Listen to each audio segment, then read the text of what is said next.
Hello दोस्तों, आपका स्वागत है हमारे चैनल जीके मास्टर में। और आज हम लोग बात करेंगे बीपीएससी द्वितीय चरण का वैकेंसी आ चुका है और आज से ऑनलाइन रजिस्ट्रेशन भी शुरू हो चुका है। तो इसके लिए क्या क्या डॉक्यूमेंट चाहिए आपको लाइव प्रूफ यहाँ भर कर दिखाएंगे। तो चलिए वीडियो शुरू करते हैं और देख लेते हैं। इससे पहले अगर चैनल पर नए हैं तो प्लीज़ चैनल को सब्सक्राइब कीजिएगा, शेयर कीजिएगा और लाइक कीजिएगा। ऐसे ही अपडेट जानने के लिए सबसे पहले ऑफिशियल वेबसाइट पर आपको अप्लाई ऑनलाइन वाला सेक्शन में जाना है।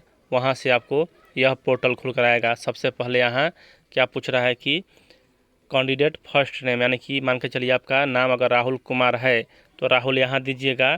मिडिल नेम में अगर कुछ नहीं है तो यहाँ लास्ट नेम में कुमार दीजिएगा। अगर उसी प्रकार यहाँ रहेगा कि राहुल कुमार सिंह तो राहुल कुमार सिंह ऐसे लिखिएगा। अगर दो ही नाम है मतलब राहुल सिंह तो राहुल यहाँ और सिंह यहाँ, मिडिल में कुछ नहीं। उसके बाद यहाँ आगे फादर्स नेम, जो भी आपका फादर्स नेम हो, मान के चले यहाँ एक सांकेतिक रूप में फादर्स नेम यहाँ रमेश कुमार लिख दिया गया। उसके बाद हस्बैंड नेम, अगर विवाहित महिला है तो हस्बैंड नाम लिख सकते हैं। और मदर्स नेम यानी कि मान के चलिए यहाँ सांकेतिक नेम बबीता कुमारी है देवी। उसके बाद टाइप ऑफ सिलेक्ट आईडी, मैंने यानी आपको आईडी में क्या सिलेक्ट करना चाहते हैं तो आधार कार्ड देना अनिवार्य है। अगर पैन कार्ड देते हैं तो जितना शुल्क लग रहा है उससे ज़्यादा शुल्क आपको देना पड़ेगा, इसलिए आधार कार्ड ही बेस्ट तरीका है। अगर आधार कार्ड किसी अभ्यर्थी के पास, ऐसा तो हो नहीं सकता है कि नहीं हो, लेकिन अगर किसी परिस्थिति में नहीं है, अगर पैन कार्ड या ड्राइविंग लाइसेंस देना चाहते हैं तो आपको जितना फ़ी लग रहा है उससे 200 रुपया अलग से देना पड़ेगा, यह भी ध्यान रखिएगा।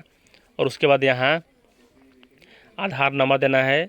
उसके बाद यहाँ इसका PDF डाउनलोड करना है, अपलोड करना है, यहाँ ऑप्शन दिया जा रहा है।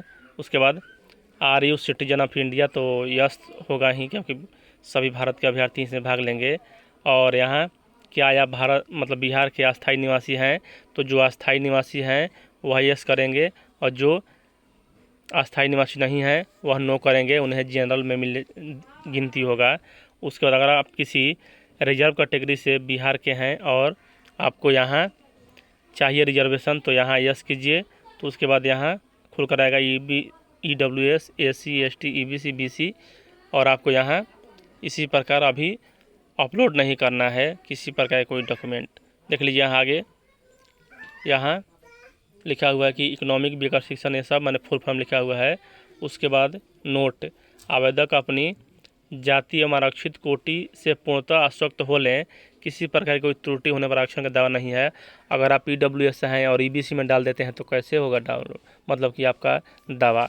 तो उसके बाद अगर यहाँ अगर मैरिड हैं तो मैरिड लिखिए और अदर्स हैं तो अदर्स लिखिए, यानी कि तलाकशुदा चाहे जो भी होते हैं वह अलग लिखेंगे।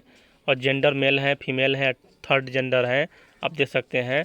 और आप नाती पोते हैं ग्रैंडफादर के, यानी कि स्वतंत्रता सेनानियों के, तो यस है तो यस कीजिए और नो है तो नो कीजिए।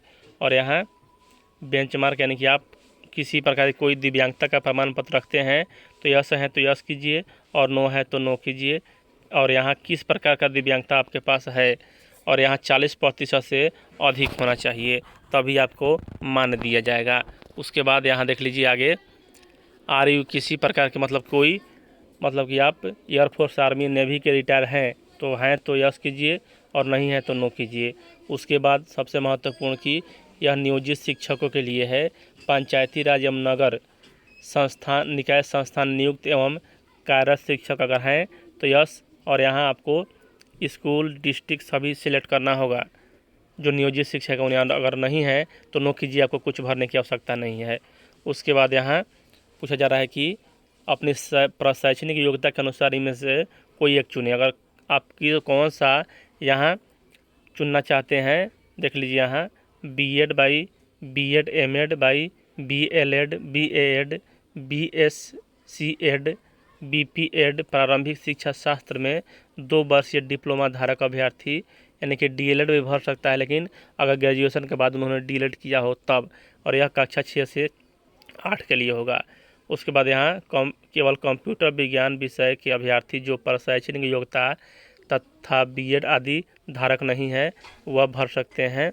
और उसके बाद यहाँ केवल संगीत के अभ्यर्थी के लिए जो शैक्षणिक योग्यता अथवा B.Ed आदि धारक नहीं है 11 से 12 के लिए भर सकते हैं। ललित कला यह सब है और विशेष विद्यालय अध्यापक के लिए यहाँ है।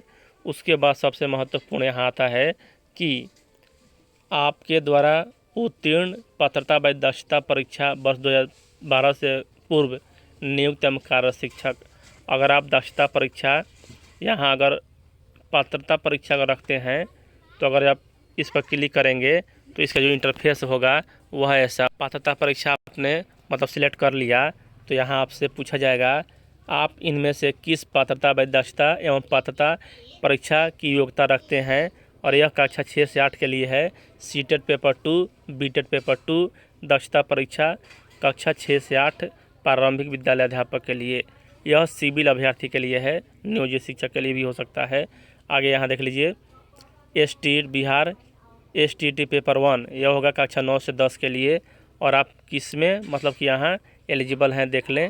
उसके बाद यह 11 से 12 के लिए, तो आप STET दिए ही हैं तो उसमें दिक्कत क्या है। उसके बाद आगे चलते हैं। उसी प्रकार अगर आप यहाँ केवल दक्षता परीक्षा अगर सिलेक्ट करते हैं तो आपको ऐसा प्रकार, जब आप दक्षता परीक्षा कहेंगे कि हम उत्तीर्ण हैं तो यहाँ देख लीजिए यह सिर्फ उसी के लिए होगा जो पहले से नियोजित शिक्षक हैं। आपने किस कक्षा के लिए दक्षता परीक्षा उत्तीर्ण की है तो 6, 8, 9, 10, 11, 12 और दक्षता संबंधी विवरणी भी देना होगा। यह आम विद्यार्थियों के लिए नहीं है, यह नियोजित शिक्षकों के लिए है। उसके बाद चलिए आगे।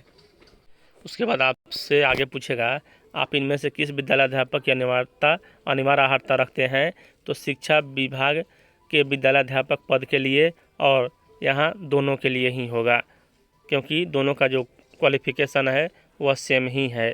उसके बाद लैंग्वेज आप कौन सा रखना चाहते हैं क्वालिफाई करने के लिए, एक तो इंग्लिश रहेगा ही 8 नंबर का, उसके बाद आप उर्दू रख सकते हैं, बांग्ला रख सकते हैं और हिंदी तो रहेगा ही, मतलब रख सकते हैं। जो अभ्यर्थी उर्दू लेंगे वह हिंदी नहीं लेंगे, और हिंदी लेंगे वह उर्दू नहीं लेंगे या बांग्ला नहीं लेंगे। उसके बाद यहाँ अपना डेट ऑफ बर्थ लिखना है। उसके बाद आगे बढ़ जाना है।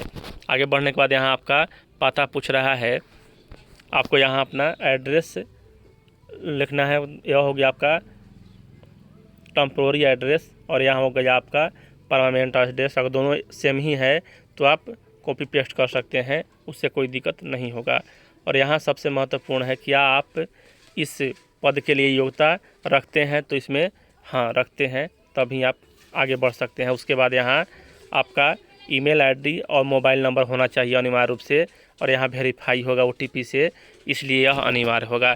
जब आगे यहाँ से बढ़िएगा इस पोर्शन से सबमिट से, तो यह पोर्टल खुल कर आएगा। आपको यहाँ फिर से ऑफिशियल वेबसाइट जाकर लॉगिन करना है और पासवर्ड उसमें डालना है। उसके बाद यह पोर्टल खुल कर आएगा। क्लिक हेयर पेमेंट, यानी कि आप यहाँ पेमेंट करेंगे। उसके बाद आगे का जो प्रोसेस होगा, यहाँ ऐसे 200 रुपया ये SC के लिए है, आप जिस कैटेगरी से आते होंगे उनके लिए दूसरा 600 रुपया लगेगा या 720 रुपये। उसके बाद कोई भी यहाँ आप सेलेक्ट कर सकते हैं, मतलब कि जो भी बैंक आप सेलेक्ट करना चाहते हैं।